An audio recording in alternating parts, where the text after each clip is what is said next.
Yo yo yo.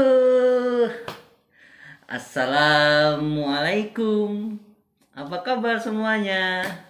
Semoga sehat selalu ya. Oke, amin. Kita semua sampai akhirnya selalu diberikan kesehatan dan terhindar dari berbagai macam penyakit termasuk virus. Termasuk ini, saya izin lepas masker. Walaupun kita lewat layar kaca tidak bertatapan, tetapi ini sebagai salah satu bagian dari kampanye untuk menjaga protokol kesehatan.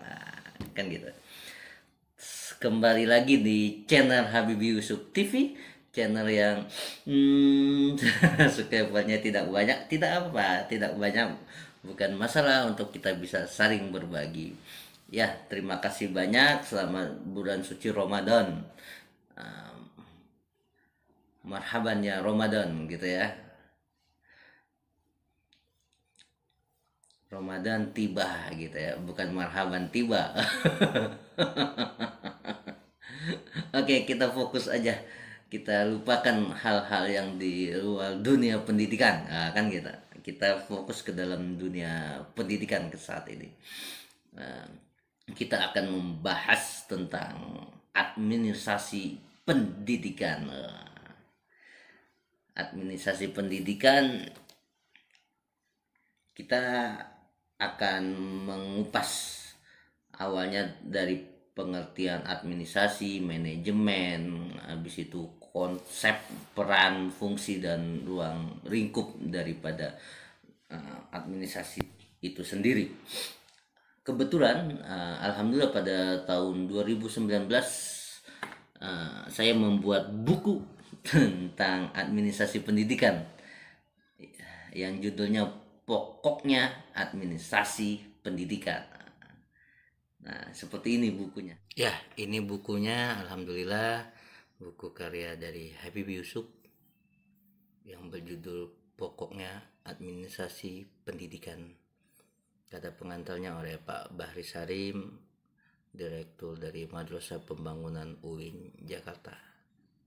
Buku sederhana ini berjudul Pokoknya Administrasi Pendidikan. Penerbitnya Cahaya Abadi tahun 2019. Ada hak ciptanya juga. Dan alhamdulillah ada ISBN-nya. Dan sudah menjadi cetakan yang kedua.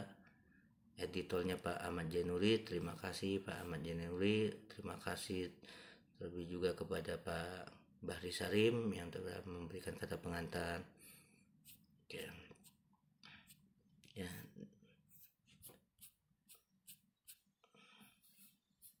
Ini bukunya ya, ini daftar isinya gitu ya.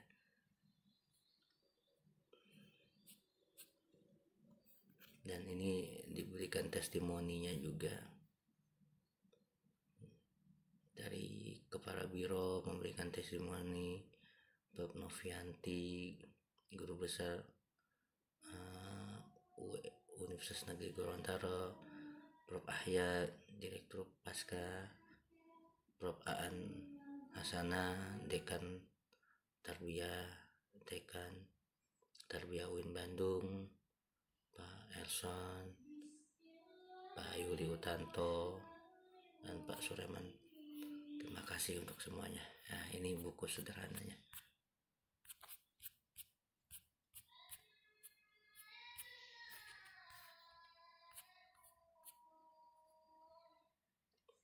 Penulis Habibie Yusuf. Terima kasih. Lanjut ke perkuliahan atau diskusinya ya.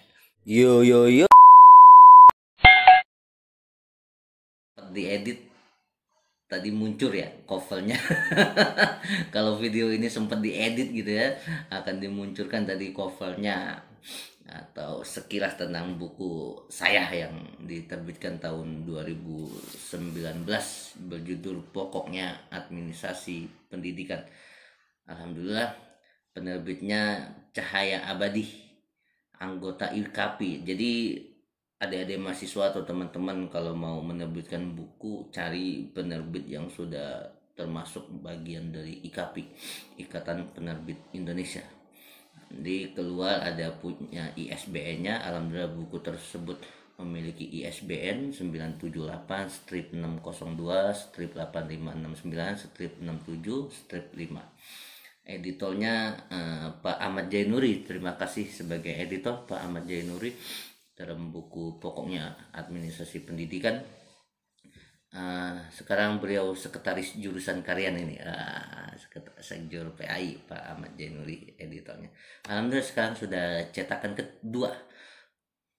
Cetakan pertama September 2019, lalu cetakan kedua Maret 2021. Oke, kita mulai saja diskusi kita tentang administrasi pendidikan. Kita sama-sama membaca Al-Fatihah.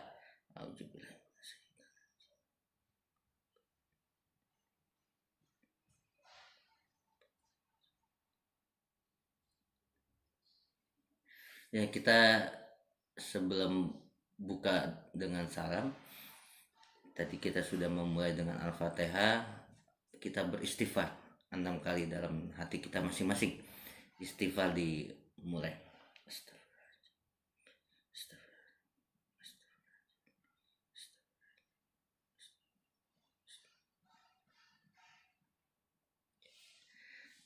Assalamualaikum warahmatullahi wabarakatuh. Ada yang belum menjawab salam ini. Sekali lagi ya. Assalamualaikum warahmatullahi wabarakatuh. Oke. Kurang lebih kita akan membahas tadi ya pengertian dari administrasi atau manajemen pendidikan, karena dalam satu waktu misalnya di Proceeding International Conference Islam Politik Law and Social Science yang diadakan di UIN Makassar misalnya, waktu itu di halaman 10 dikatakan opsi manajemen tutup kurung kadangkala disebut ilmu administrasi atau manajemen umum gitu. Jadi ya administrasi sama manajemen itu kurang lebih sama lah gitu ya, kurang lebih sama, karena nanti pengertian dari manajemen dari beberapa ahli, nanti juga saya coba sampaikan pengertian dari administrasi dari beberapa ahli, itu artinya maknanya sama, kurang lebih sama gitu ya. Jadi judul video ini pengertian manajemen atau garis miring administrasi pendidikan, fungsi, peran, dan ruang lingkupnya. Oke, saya ingin mengatakan seperti ini di awal. Tata kelola ya, sebuah tata kelola yang benar, tata kelola yang baik di bidang administrasi di suatu lembaga pendidikan dapat menjadikan lembaga pendidikan itu menjadi lembaga pendidikan yang berkualitas ya. Jadi kalau memang tata kelola administrasinya udah mantap, sudah hebat, sudah baik, maka dengan sendirinya lembaga pendidikan itu akan berkualitas gitu ya. Karena pada intinya administrasi itu adalah kerjasama antar manusia, karena manusia itu makhluk yang lemah. Siapa yang mengatakan manusia itu makhluk yang luar biasa, yang sempurna? Tidak. Kita ini manusia ini makhluk yang lemah dan yang tidak sempurna. Ya kan? Nah, sementara pada sisi lain manusia mempunyai kebutuhan. Manusia mempunyai berbagai macam kebutuhan yang senantiasa menuntut untuk dipenuhi gitu ya. Manusia tidak sempurna, secara individu dia terbatas, tapi kebutuhannya senantiasa ingin dipenuhi gitu ya. Maka manusia membutuhkan manusia lainnya untuk bekerja sama secara bersama-sama dalam memenuhi kebutuhannya, kan gitu ya. Kalau kita memenuhi kebutuhan kita sendiri susah tuh ya, nggak usah jauh-jauh saja ya. Kita mau makan nasi ya enak sekali, yang tinggal masak beras atau bahkan beli di warteg di nasi padang misalnya. Kalau kita memenuhi kebutuhan sendiri dari masak, nanam padi dan sebagainya, terus masak lauk, nanam lau-launya, wah itu nggak nggak bisa gitu. Makanya kita membutuhkan makhluk lainnya. Nah, oke. Dengan demikian kita bisa mengatakan, kita kembali ke administrasi ya. Administrasi adalah semua kegiatan yang dilakukan secara bersama-sama untuk mewujudkan tujuan yang ditetapkan. Jadi ada tujuan yang ditetapkan, dikerjakan bersama-sama, itu disebut dengan administrasi. Yaitu pengertian manajemen juga, ya kan?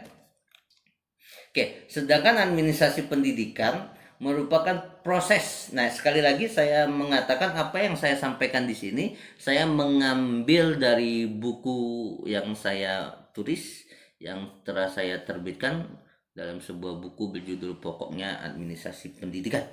Nah, sedangkan administrasi pendidikan merupakan proses atau upaya pencapaian suatu tujuan pendidikan. Ya gampang, kalau tadi administrasi bekerja sama mencapai tujuan, di sini bekerja sama mencapai tujuan di bidang pendidikan. Udah sesimpel itu sebenarnya gitu.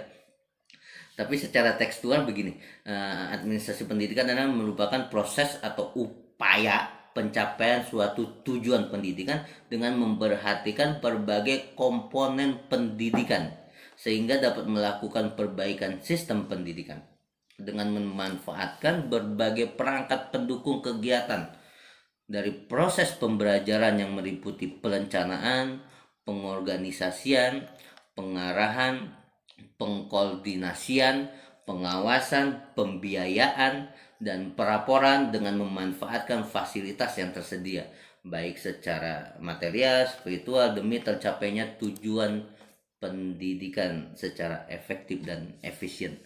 Itu kan maknanya sama juga gitu dengan manajemen sebenarnya gitu ya. Tadi kita lihat ada fungsi-fungsi manajemen juga seperti perencanaan, pengorganisasian, atau biasa kita kenal dengan POAC ya, POAC gitu ya. Itu kan fungsi dari manajemen, dan itu fungsi administrasi pendidikan, fungsi administrasi juga. Setidaknya ada 4 gitu ya. Ada planning tadi, perencanaan. Nggak ada sebuah administrasi, sebuah manajemen tidak ada perencanaan, kan gitu. Perencanaan ini sangat penting gitu. Bahkan ya saya seringkali mengatakan gitu ya, kalau Anda atau ngelihat kakak kalian, saudara kalian menikah, coba menikah mereka ada nggak yang mempersiapkannya 2 hari, 3 hari? Jarang. Paling cepat seminggu gitu ya. Tapi ada orang yang mempersiapkan perencanaan pernikahan sampai 3 bulan. Oh ada, undangannya siapa yang diundang, habis itu berbagai macam lah, cateringnya, pakaiannya, dan konsepnya seperti apa pernikahannya. Itu perencanaannya sampai 3 bulan, bahkan ada yang lebih dari 3 bulan. Tapi inti dari pelaksanaannya, pernikahannya hanya 1 hari, bahkan tidak sampai 1 hari. Intinya hanya hijab kabul. Akad inti dari pernikahan, dan itu hanya 1 menit. Jika benar ya, tidak salah pengucapannya. Kalau salah diulang-ulang ya bisa 1 menit lebih lah. Tapi kurang lebih 1 menit gitu. Pelaksanaannya cuma 1 menit, tapi persiapannya panjang gitu. Itu pembicaraan tentang manajemen, tentang administrasi, perencanaan, planning. Habis itu organizing,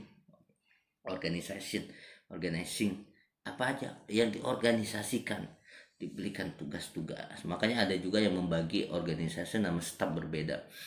Kalau yang membedakan antara organisasi dan staffing gitu ya, staffing itu pembagian tugas sesuai dengan orangnya gitu, staf-stafnya gitu ya.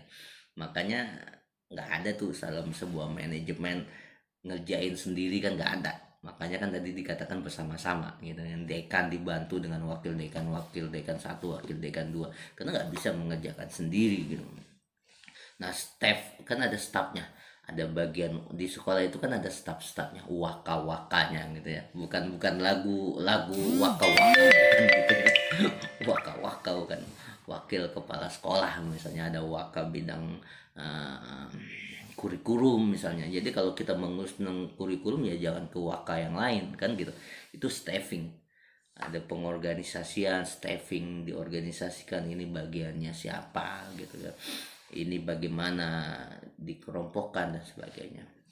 POO-nya organizing, A-nya actuating, dilaksanakan. Percuma punya perencanaan blueprint yang luar biasa, cetak biru yang hebat tetapi tidak dilaksanakan gitu ya.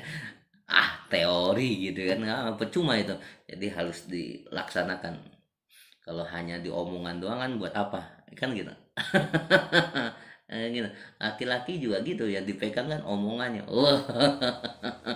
Sama dalam sebuah perorganisasian, perencanaan omongan harus dilaksanakan, actuating. Habis dilaksanakan mungkin nggak ada kesalahan, ada, makanya butuh yang namanya pengawasan, check controlling ya, itu fungsi dari manajemen. Perlu dicatat fungsi administrasi juga. Nah, oleh sebab itu pendidikan dan tenaga pendidikan ini, pendidik dan tenaga kependidikan, saya selalu mengatakan pendidik dan tenaga kependidikan itu dua komponen yang harus bekerja sama dan dua-duanya sama-sama penting. Kita tidak bisa memisahkan satu sama lain atau mendefinisikan mana yang lebih penting, itu menurut saya tidak tepat gitu ya, karena dalam sebuah tim sama-sama penting gitu ya, sama-sama harus bekerja sama. Nah, pendidik dan tenaga kependidikan dituntut untuk memiliki pemahaman yang baik. Pendidik itu yang memberikan secara pembelajaran ya, kalau di dalam sekolah guru, pengajar, di dosen, kalau di perguruan tinggi dosen, itu pendidik. Kalau tenaga kependidikan itu bagian-bagian staf yang memberikan pelayanan administrasi, itu tenaga kependidikan. Walaupun ada beberapa juga yang memberikan teori tenaga kependidikan ya, termasuk staf dan guru gitu, itu kan teorinya berbeda masing-masing ya, silakan dari pengertian itu. Tetapi apapun pemahamannya, kedua elemen ini, unsur ini harus bekerja sama, karena kalau jalan sendiri-sendiri ya apa jadinya sebuah lembaga pendidikan. Nah, jadi kedua komponen ini harus dituntut memiliki pemahaman yang baik tentang konsep administrasi pendidikan, memiliki keterampilan praktis dalam mengelola proses pembelajaran dan administrasi sekolah, yang di sekolah ya, agar tujuan pendidikan yang telah ditetapkan di awal dapat tercapai secara optimal dan maksimal. Selain itu, kepala sekolah ya sebagai manajer lembaga pendidikan juga sangat menentukan kualitas dan keunggulan lembaga pendidikan. Arah administrasinya seperti apa, arah kebijakan manajemennya seperti apa, itu ada di kepalanya, kepala sekolah. Makanya dulu kita bisa mengatakan ada sebuah apa kita menyebutnya itu ya, ada gium gitu ya, bahwasanya kalau untuk mau megang ular tuh megang kepalanya. Kalau kepalanya kita pegang, itu buntutnya ikut gitu ya, gitu. Pegang kepalanya, pegang ketuanya gitu. Pokoknya kalau ketuanya bagus, harusnya bawa-bawanya bagus, dia bisa pinter buat sistem dan sebagainya. Oke, itu pengantarnya ya.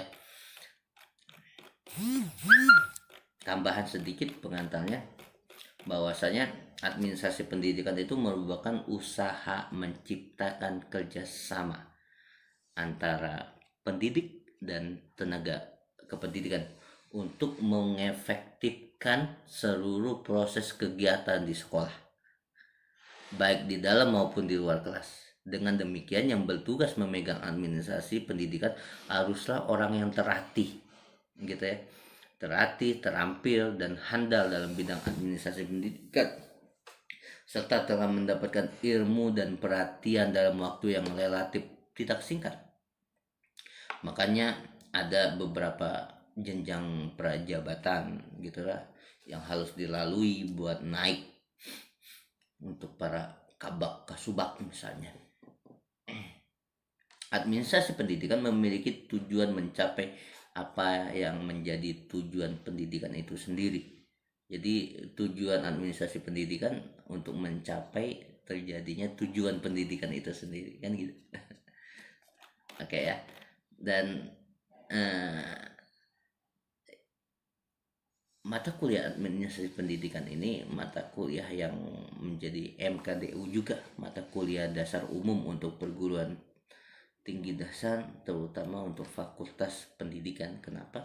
Karena suka nggak suka kita nggak boleh terlepas daripada administrasi pendidikan. Kok nggak bisa terlepas dari administrasi pendidikan?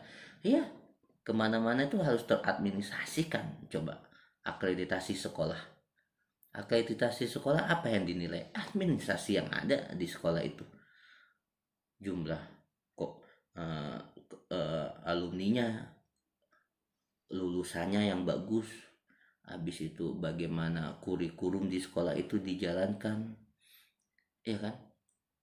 Habis itu peserta didiknya, alumninya, proses pembelajarannya, semua yang tercatat, yang dinilai itu kan yang tercatat, ya kan?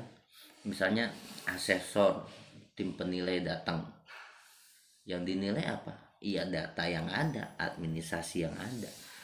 Untuk memiliki akreditasi sekolah yang bagus, tim pengawas, tim asesor itu akan menilai data administrasinya gitu. Jadi untuk berakreditasi yang bagus sekolah ya administrasinya harus bagus gitu. Jadi kita nggak bisa terlepas dari administrasi itu sendiri. Guru misalnya, guru mau naik menjadi memiliki sertifikasi guru, ya itu harus uji kompetensi guru. Habis itu apa? Harus memiliki portofolio data-data yang dia miliki. Itu kan administrasi juga gitu. Jadi nggak ada sekolah yang tidak ada administrasi di dalamnya gitu. Dan tadi di awal saya sudah mengatakan, kelola pendidikan dengan administrasi yang baik, maka sekolah itu akan baik. Oke ya. Kita masuk ke pengertian manajemen pendidikan. Oke. Jadi kata-kata manajemen tuh sama ya dengan administrasi pendidikan, kurang lebih lah sama. Nah, kita balik ke pengertian manajemen.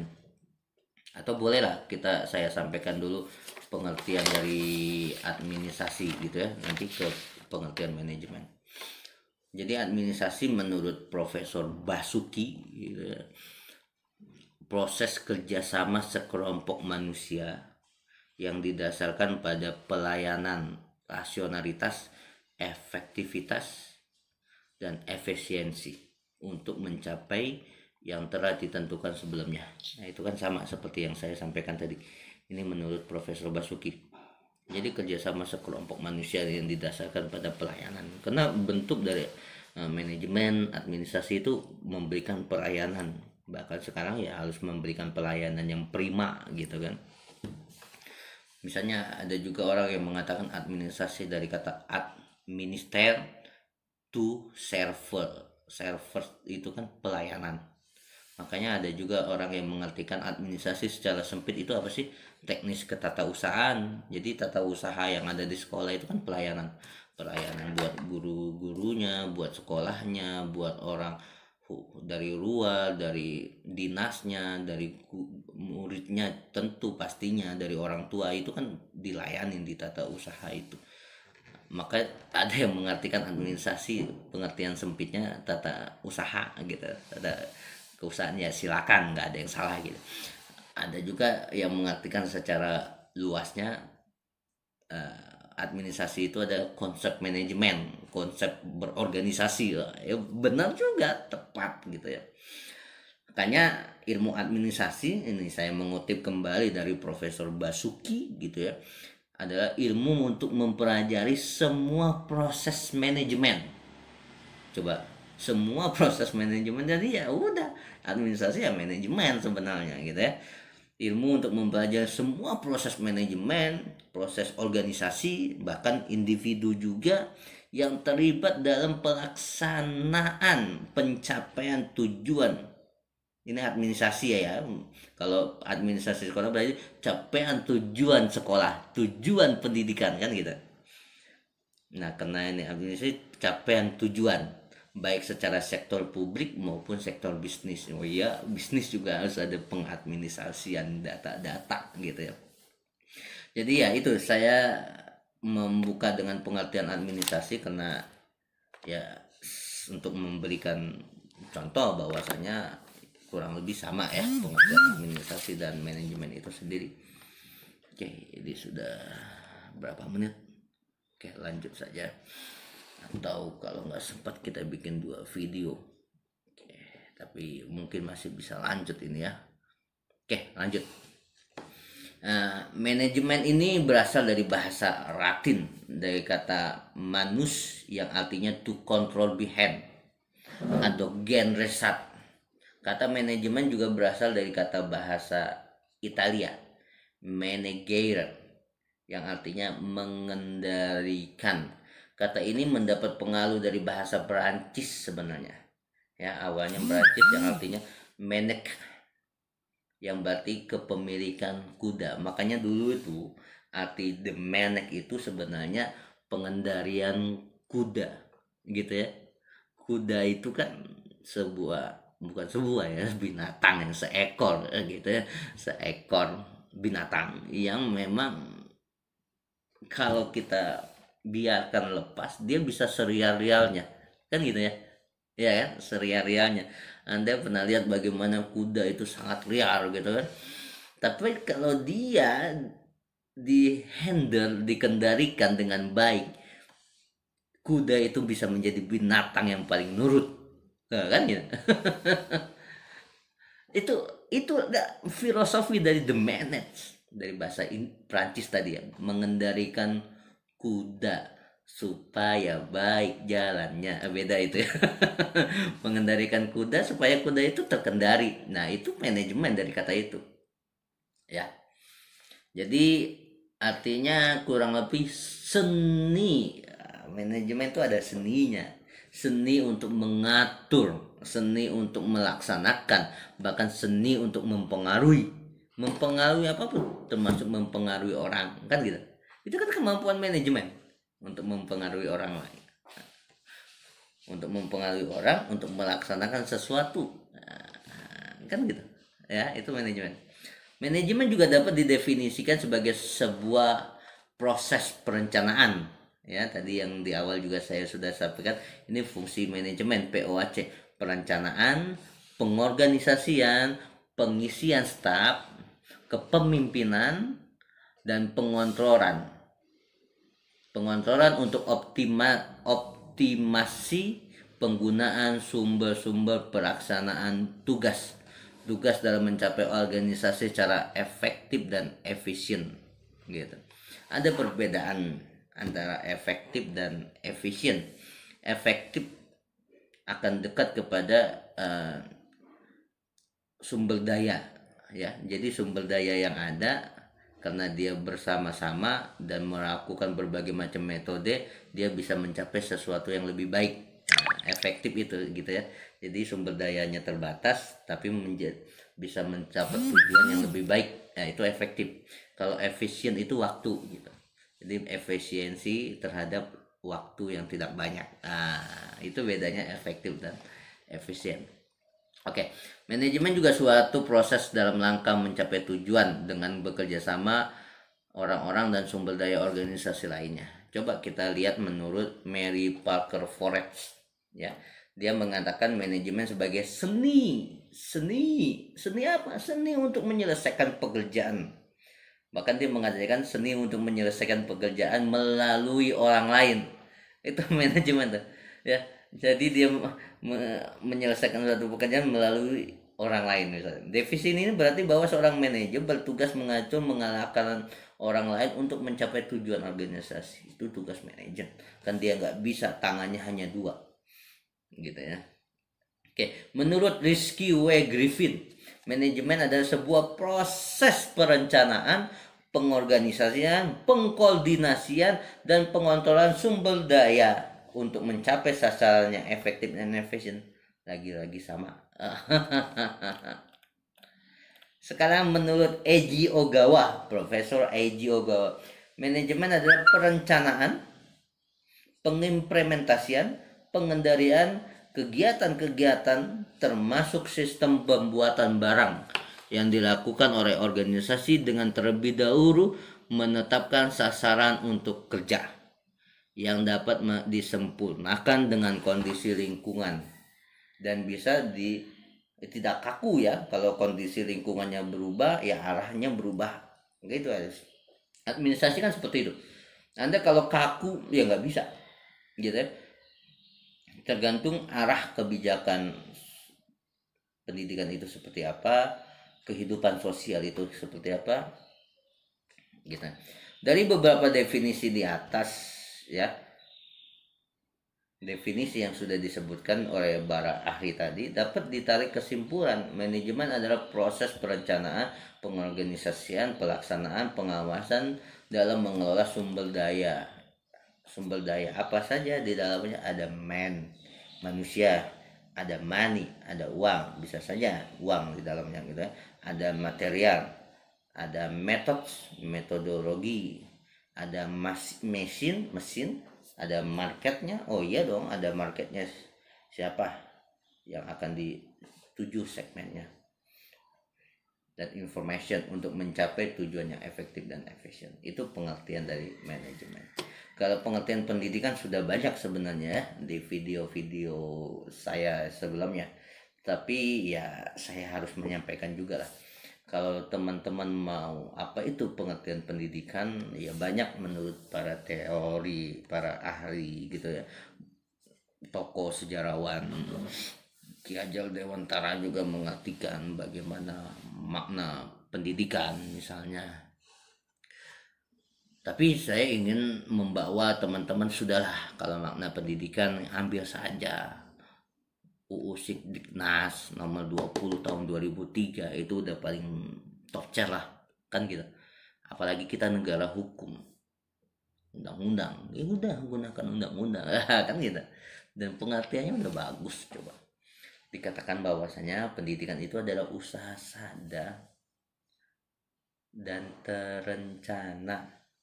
Itu udah makna administrasi banget loh, terencana ya kan. Usaha sadar dan terencana. Nggak ada orang melakukan pendidikan nggak sadar, dalam keadaan sedang tidak sadar saya melakukan pendidikan, nggak ada. Pasti orang yang sadar. Kenapa pendidikan di Indonesia maju? Kenapa banyak orang melaksanakan, punya pesantren, punya sekolah? Kenapa? Sadar. Dia bukan hanya sadar untuk dunia, tetapi dunia dan akhirat. Dunia untuk mencerdaskan anak bangsa, mencerdaskan bukan hanya otak tetapi jiwa dan raganya. Tetapi juga dia sadar bahwanya ketika dia mendirikan sekolah, ketika dia mendirikan pesantren, yang akan dia dapat adalah dunia dan akhirat. Allah akan membalasnya. Kan gitu. Itu kan sadar sekali. Orang melakukan dunia pendidikan akan direspon, dibalas. Dan kalau setiap orang meninggal, inqoto'a amaluhu, terputus amalnya, kecuali 3, ya kan? Anak yang soleh, soleha, ilmu yang bermanfaat, dan apa satu lagi? Sodako jariah, amal jariah. Apa salah satunya? Itu mendirikan sekolah. Makanya pengertian pendidikan tadi menurut Undang-Undang Sistem Pendidikan Nasional nomor 20 tahun 2003 yang biasa kita disebut dengan UU Sikdiknas, Undang-Undang Sistem Pendidikan Nasional, dikatakan pengertian pendidikan diawali dengan usaha sadar ya dan terencana. Harus terencana. Sekolah yang bagus, sekolah yang terencana, yang memiliki administrasi di dalamnya, berkonsep manajemen, gitu kan gitu ya. Iya. Usaha sadar dan terencana agar peserta didik secara aktif. Jadi peserta didik sekarang yang aktif, bukan gurunya. Oh, gurunya tetap aktif, tetapi peserta didik yang lebih aktif. Kan gitu. Kok begitu Pak? Oh iya, kalau zaman dulu mungkin konsepnya itu teacher center. ya terpusat kepada gurunya nih, kan gitu. Oh, guru ceramah terus ya sudah gitu. Nggak ada yang salah, metode ceramah baik, benar dan tepat gitu ya. Bahkan ada satu waktu ya kita harus metode ceramah gitu ya. Ada satu teori, selain saya nanti memberikan tugas sama adik-adik mahasiswa, teman-teman mahasiswa, di situ ada afektif psikomotorik, melaksanakan kegiatan-kegiatan misalnya. Dan karena ini terbatas kan ada konsep juga, konsep ceramah, diskusi kayak gini gitu ya. Jadi nggak ada yang salah dengan student teacher center. Tapi ketika nanti sudah di kelas, lebih banyak student center, siswa yang lebih aktif gitu ya, dengan berbagai macam metode gitu ya, snowboard, kontekstual teaching learning gitu. Nah, nanti pembahasan itu di mata kuliah khusus gitu ya, mata kuliah metodologi pembelajaran kan gitu. Oke, secara aktif mengembangkan potensi dirinya untuk memiliki kekuatan spiritual keagamaan. Nah, yang pertama spiritual keagamaan. Lalu pengendalian diri, kepribadian, kecerdasan, akhlak mulia, serta keterampilan yang diperlukan dirinya, masyarakat, bangsa, dan negara. Kita harus mengutamakan negara kita, bangsa kita, kan gitu. Tadi untuk mencerdaskan diawalin dengan spiritual keagamaan. Jadi yang diaktifkan tuh bukan hanya otak sih, gitu ya, tetapi afektif psikomotorik juga, bukan hanya kognitif. Nah, kita juga ambil nih pengertian pendidikan menurut John Dewey. John Dewey ini ya, saya kurang enak menyebutnya kalau pakai kias-kias gitu ya. Kalau nggak di kamera mungkin nggak apa-apa gitu. Nanti ada yang mempresetan gitu. Pokoknya kalau masalah pendidikan karakter gitu ya, itu di Amerika itu bisa merujuk kepada John Dewey. Kurang lebih gitulah. Nah, gitu ya. Walaupun ada bahasa kiasan yang lebih dalam dari itu, cuman saya nggak berani mengucapkan di depan kamera gitu ya. Oke, nah menurut John Dewey, education is all one with growing. It has no end beyond itself. Apa artinya? Pendidikan adalah segala sesuatu bersamaan dengan pertumbuhan. Pendidikan sendiri tidak punya tujuan akhir di balik dirinya. Jadi menurut John Dewey tidak ada tujuan akhir dari pendidikan. Tujuan akhir dari pendidikan terus bertumbuh. Kenapa? Karena Anda mencapai tujuan akhir itu selalu ada tujuan lagi, itu menurut John Dewey. Gitu ya. Jadi kita sudah ada berbagai macam pengertian tadi ya. Pengertian manajemen, pengertian pendidikan gitu ya. Misalnya saya tambah lagi lah pengertian pendidikan menurut Stella Van Betten Anderson gitu ya. Bukan Anderson pemain Liverpool gitu ya. Pemain Real Madrid saja lah. maaf. Lanjut ke fokus kita ya. Menurut Stella Van Betten Anderson itu pendidikan merupakan kombinasi dari pertumbuhan dan perkembangan insani dengan warisan sosial. Yo iya dong. Warisan sosialnya akan menentukan arah kebijakan pendidikan. Kebijakan pendidikan di Indonesia berbeda dengan kebijakan pendidikan di Mesir. Kebijakan pendidikan di Indonesia berbeda dengan kebijakan pendidikan di Brunei Darussalam. Kenapa? Karena tatanan sosial, warisan sosialnya berbeda, dan itu menentukan arah kebijakan dari pendidikan di sebuah negara, kan gitu. Jadi benar kata Stella Van Betten Anderson tadi, bahwasanya pendidikan akan dipengaruhi juga oleh warisan sosial di suatu tempat tersebut. Nah, kan gitu. Oke, kita sudah melihat tadi ya pengertian manajemen, pengertian pendidikan. Bahkan tujuan pendidikan itu sendiri adalah untuk menciptakan seseorang yang berkualitas, berkarakter, sehingga memiliki pandangan yang luas ke depan. Ya, udah pandangannya ke depan luas lagi, tidak sempit, untuk mencapai suatu cita-cita yang diarahkan dan mampu beradaptasi secara cepat dan tepat. Oh iya dong, adaptasi itu penting. Dunia yang selalu berubah, selalu berkembang. Ya, 10 tahun yang lalu berbeda dengan saat ini, dan 10 tahun yang akan datang berbeda dengan saat ini. Setiap peserta didik harus bisa beradaptasi, dan guru-guru sekolah harus mempersiapkan itu. Kan gitu. Oke. Tujuan pendidikan dalam Undang-Undang Sistem Pendidikan Nasional juga seperti itu, menyatakan bahwasanya pendidikan nasional bertujuan untuk mengembangkan kemampuan dan membentuk watak serta peradaban bangsa yang bermartabat dalam rangka mencerdaskan kehidupan bangsa. Bertujuan untuk berkembangnya potensi peserta didik agar menjadi manusia yang beriman. Kalimatnya ada yang beriman dan berdakwah kepada Tuhan yang Maha Esa. Berakhlak mulia, sehat penting juga nih, dikatakan sehat nih, ya. Harus sehat nih, kan gitu.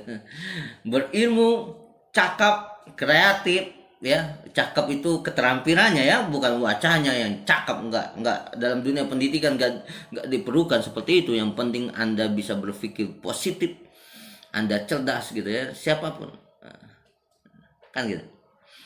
Mandiri, kreatif, menjadi warga negara yang demokratis serta bertanggung jawab. Itu menurut Undang-Undang Sistem Pendidikan tentang tujuan pendidikan. Oke, jadi kalau kita lihat dari berbagai macam pengertian manajemen dan pendidikan, maka kita bisa mengartikan manajemen pendidikan adalah, atau administrasi pendidikan adalah, gitu ya, sebagai suatu proses perencanaan, ya.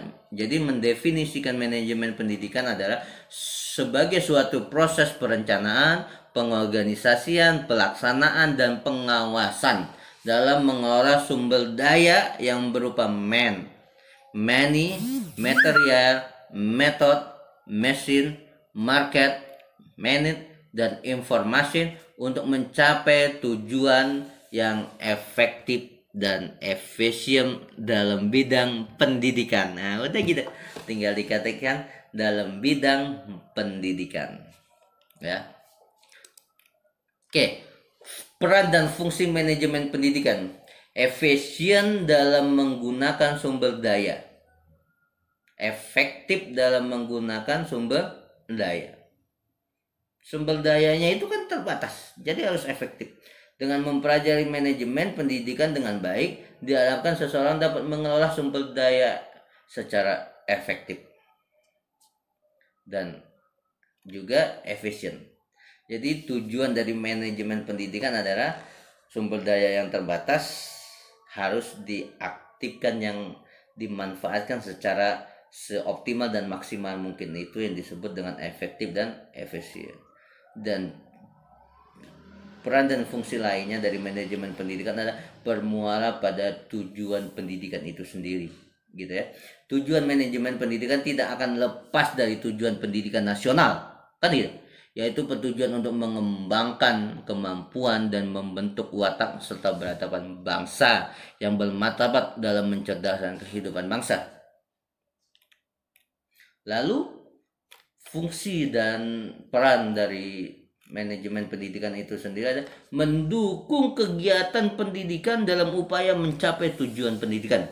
Manajemen pendidikan juga mendukung dan memfasilitasi kegiatan pendidikan yang baik secara langsung maupun tidak langsung. Kegiatan pendidikan yang didukung dengan manajemen yang baik, maka pendidikan itu akan baik, akan mendapatkan hasil yang baik pula. Fungsi dari manajemen pendidikan adalah elemen-elemen dasar yang akan selalu ada melekat dalam proses manajemen, yang akan dijadikan acuan oleh manajer, oleh pemimpin, oleh kepala sekolah dalam melaksanakan kegiatan-kegiatan pendidikan untuk mencapai tujuan yang efektif dan efisien. Begitu ya.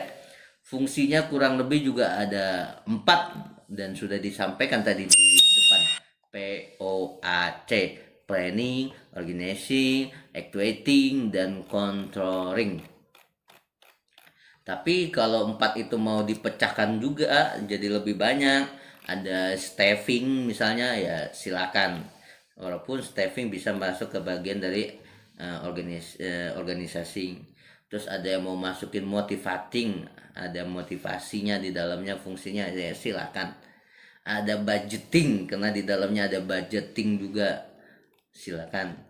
Ada reporting, misalnya Luther Gulick mengatakan ada reporting, ada pelaporan, ya karena memang ada pelaporan di dalam manajemen, nggak ada yang tidak memberikan laporan. Ya silakan gitu ya. Jadi ya tergantung ini menurut siapa. Kalau menurut Luther Gulick ya ada banyak, tapi kalau secara umum menurut Terry, ya bukan John Terry. Nah emang orang Inggris juga dia mengatakan ya 4 setidaknya, POAC. Nah, itu fungsi dari manajemen, termasuk manajemen pendidikan. Tinggal ditambahkan saja perencanaan yang ada di sekolah, yang ada di dunia pendidikan, yang ada di lembaga pendidikan. Oke, begitu ya. Kalau ruang lingkupnya ini dari manajemen pendidikan menjadi 3 kelompok. Menurut wilayah kerja, menurut objek garapannya, dan menurut fungsi kegiatannya. Kalau menurut wilayah kerja, lingkupnya meliputi manajemen seluruh negara. Negara kan butuh manajemen yang memanajemenin secara nasional gitu ya. Manajemen satu provinsi, manajemen satu unit kerja, bahkan ada manajemen kelas gitu ya. Ada wali kelas misalnya gitu ya. Ada kepala, ada ketua kelas, itu kan nanti memanajemenin kegiatan di kelas gitu ya. Ada objek garapan, yang ruang lingkupnya merupakan objek garapannya apa nih? Manajemen siswa, manajemen tenaga kependidikan. Nah ini yang akan kita bahas nanti ya. Seterusnya berikutnya akan kita bahas itu. Makanya ada manajemen tenaga kependidikan, ada administrasi, manajemen siswa gitu ya, ada manajemen sarana prasarana. Nah, itu objeknya nih, objek garapannya, manajemen tata laksana pendidikan. Nah, menurut fungsi kegiatannya, ruang lingkupnya meliputi merencanakan, mengorganisasikan, mengarahkan, mengkoordinasikan, dan mengkomunikasikan, mengawasi, dan mengevaluasi. Jadi kurang lebih ruang lingkupnya itu tadi bisa dibagi 3 ya, secara wilayah, objek garapan, dan juga fungsi kegiatannya. Oke, ini untuk materi kali ini tentang administrasi pendidikan atau manajemen pendidikan, dari pengertian, fungsi, peran, dan ruang lingkup. Semoga berkah dan bermanfaat. Mohon maaf jika ada hal-hal yang tidak berkenan, baik yang sengaja maupun tidak sengaja. Terima kasih. Semoga apa yang kita diskusikan ini berkah dan bermanfaat, menjadi ilmu yang bermanfaat. Dan saya callback ke tadi, menjadi amal jariah saya juga, amal jariah kita juga. Walaupun meninggal, ilmunya masih bisa dipakai dan diterapkan, dan bahkan disebarkan. Kalau di antara teman-teman nanti suatu saat ada yang menjadi pendidik juga, menjadi guru juga gitu ya, menjadi dosen, bahkan nanti menjadi rekan kerja saya, lanjut S2, S3, amin. Terima kasih. Selamat bulan suci Ramadan. Semoga kita bisa mendapatkan rahmat, maaf dari Allah, dan ampunan dari Allah di bulan suci Ramadan. Dan nanti bisa dapat qiyamul lail juga, dapat kita bisa sholat tarawih dengan baik, kita bisa mendapatkan Lailatul Qadar juga gitu ya. Kita dapat qiyamul lail, kita dapat Lailatul Qadar. Amin ya rabbal alamin. Terima kasih. Wallahul muwaffiq ila aqwamit thoriq. Wassalamualaikum warahmatullahi wabarakatuh. Terima kasih. Sehat selalu ya. Habibi Yusuf TV, di subscribe ya.